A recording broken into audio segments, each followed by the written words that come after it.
Gentleman is recognized for 3 minutes. Mr. Speaker, I thank the gentlewoman from Maine for yielding, and I would also like to thank, in particular, Chairman Skelton and Ranking Member McKeon for their leadership in crafting this legislation before us. This year's National Defense Authorization Act takes significant steps forward in supporting our National Guard and Reserve. Earlier this month, Iowa observed the one-year anniversary of the floods that devastated large parts of my district.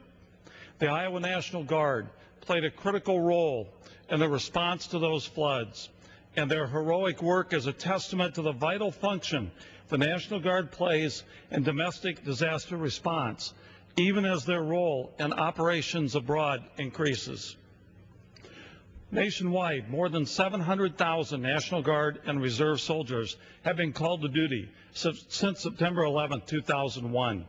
And as the National Guard continues to transform into an operational reserve, it is essential that they are properly resourced for both their overseas and homeland missions.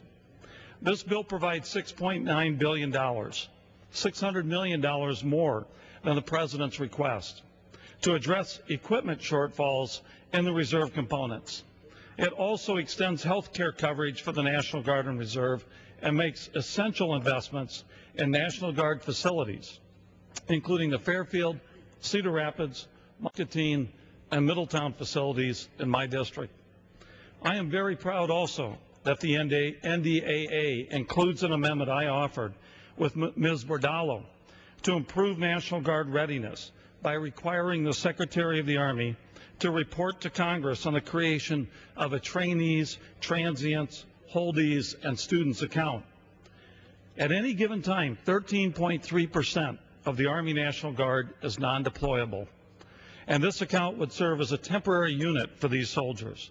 In so doing, it would end the practice of borrowing soldiers from one unit in order to improve the readiness of another, and will improve both morale and overall readiness.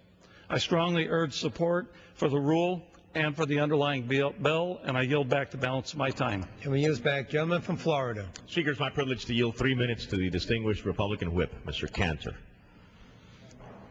Gentleman is recognized for 3 minutes.